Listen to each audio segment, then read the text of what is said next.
పోయిన నెల 31వ తారీఖున ఆంధ్రప్రదేశ్లో మరొక్కసారి రెడ్ బుక్ రాజ్యాంగాన్ని ఎట్లా అమలు చేశారో మీరు అందరూ చూశారు.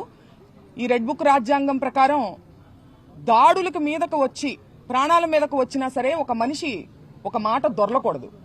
కానీ ఒక మనిషి మాట దొరికినందుకు మటుకు ఇంటి మీదకు వచ్చి ఆయన మీదకు వచ్చి పాశవికంగా దాడులు చేయొచ్చు. ఇది ఈ రాజ్యాంగం నేర్పిస్తుంది. అయితే ఇవాళ ఆ రాజ్యాంగంలో ఇలా జరిగింది అని చెప్పి మనం ప్రశ్నిస్తే విక్టిమ్ నేమో తీసుకెళ్లి జైల్లో పెట్టడం జరిగింది. అలాగే అదే మాటలు మాట్లాడి రెచ్చగొట్టినటువంటి వందన గారికి గ్రంథాలయం చైర్మన్ పదవి ఇచ్చి ఆవిడకి గజమాలలతో సత్కరించి పెమ్మసాని గారు కావచ్చు లేకపోతే గల్లా మాధవి గారు కావచ్చు ఏ మాత్రం ఆత్మవిమర్శ లేకుండా ఆవిడ పోస్టర్లు మొత్తం వేసి అది వాళ్ళు తీసుకున్నటువంటి యాక్షన్ ఏంటంటే అది ఇటు పక్కన విక్టిమ్ నేమో తీసుకెళ్లి జైల్లో పెట్టడం జరిగింది.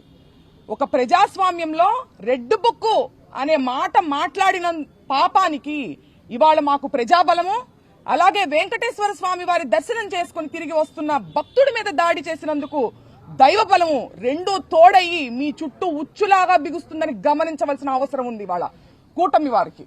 అలాగే కష్టాల్లో నుంచి ఒక ప్రతికూల వాతావరణంలో నుంచి ఎదిగినటువంటి ప్రజానాయకుడు జగన్మోహన్ రెడ్డి గారు. ఇవాళ ప్రతి ఒక్క కార్యకర్త ప్రతి ఒక్క లీడరు జగన్మోహన్ రెడ్డి గారి స్ఫూర్తి తీసుకుని పనిచేయాల్సినటువంటి సిచ్యువేషన్స్ మీరు సృష్టించారు మీరే. మరి ఒక్క జగన్మోహన్ రెడ్డి గారిని ఎదుర్కోవడానికే మీరు అంతమంది కలిశారు. మరి ప్రతి ఒక్క కార్యకర్త ప్రతి ఒక్క లీడరు జగన్మోహన్ రెడ్డి గారిలా పనిచేస్తే మీరు ఎంత మంది కలిసినా రానున్న కాలంలో కూటమి కుప్పకూలుతుందని కూడా హెచ్చరిస్తున్నాము. అలాగే ఈ కష్టకాలంలో ప్రతిరోజు మా ఇంటికి వస్తూ మాకు ధైర్యాన్ని నింపిన ప్రతి ఒక్క వైసీపీ కార్యకర్తకు ప్రతి ఒక్క వైసీపీ లీడర్కు నా ధన్యవాదాలు తెలియజేసుకుంటున్నాను. నా ప్రత్యేక కృతజ్ఞతలు వైసీపీ లీగల్ సెల్ వారికి. ఈ రోజు the failure of a government ఎక్కడా కూడా ఏ రాష్ట్రంలో కూడా జరగనట్టుగా ఈ రాష్ట్రంలో లా అండ్ ఆర్డర్ ని ఒక పప్పెట్స్ గా మార్చుకొని వాళ్ళు ఏ విధంగా చెప్తే ఆ విధంగా నడిచే విధంగా లా అండ్ ఆర్డర్ ని మరి చేతిలో తీసుకొని ఈ కూటమి ప్రభుత్వం లాస్ట్ మంత్ జనవరి 31వ తారీఖున ఏ విధంగా అరాచకం చేసిందో మనం అంతా రాష్ట్రం మొత్తం చూసింది.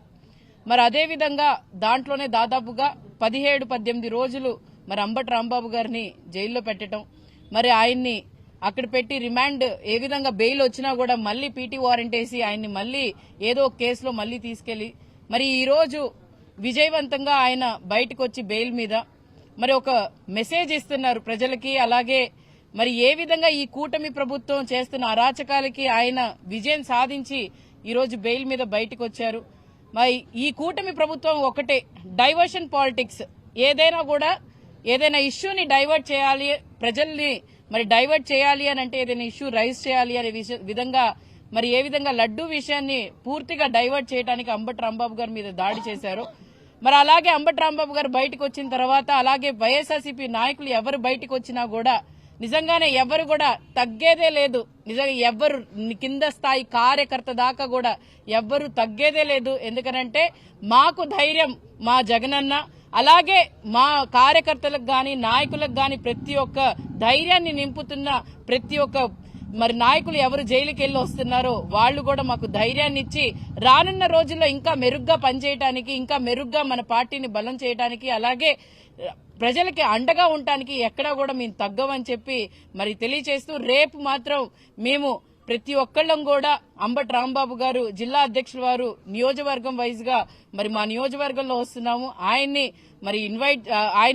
మరి వచ్చినందుకు ఆయన్ని సత్కరించుకుంటూ అలాగే ఆయన విజయంగా బయటకు వచ్చినందుకు ప్రజలందరూ ఎవరెవరు సహకరించి ఆయన కోసం ఎవరెవరు మరి పూజలు అలాగే ఆయన కోసం ఎవరు కోరుకొని మరి బయటికి రావాలని కోరుకున్న ప్రతి ఒక్కళ్ళు కూడా పేరు పేరున ధన్యవాదాలు తెలుపుకుంటూ అలాగే ఈ కుటుంబానికి ఎవరు అండగా ఉన్నారో, ఎందుకనంటే ఈ 18 రోజులు కూడా ప్రతి ఒక్క నాయకులు కూడా దాదాపుగా మరి అటు ప్రకాశం అటు మరి మీరు చూసుకుంటే విశాఖపట్నం నుంచి చూసుకుంటే ఇక్కడ చిత్తూరు దాకా ప్రతి ఒక్క నాయకుడు కూడా వచ్చి వాళ్ళ కుటుంబానికి మరి అండగా ఉంటూ ప్రతి ఒక్క కార్యకర్తకు కూడా మేము ఇలాగే అండగా ఉంటామని చెప్పి తెలియజేస్తూ రేపు మాత్రం ప్రతి ఒక్కళ్ళు కూడా మరి విజయవంతం చేయాలని చెప్పి అలాగే మనం అందరం కలిసికట్టుగా రానున్న రోజుల్లో 2029లో వైఎస్ఆర్సీపీ పార్టీ మళ్లీ రావాలని చెప్పి, అలాగే జగన్మోహన్ రెడ్డి గారు సీఎం అయితేనే ఇలాంటి మరి పాలన మళ్లీ రాకూడదు అన్నా, లేకపోతే ఇలాంటి పాలన మీద మనం చెక్ పెట్టాలన్నా, చేయాలన్నా, ఈ కూటమి ప్రభుత్వం చేస్తున్న అరాచకాలని మనం ఆపాలన్నా కూడా మరి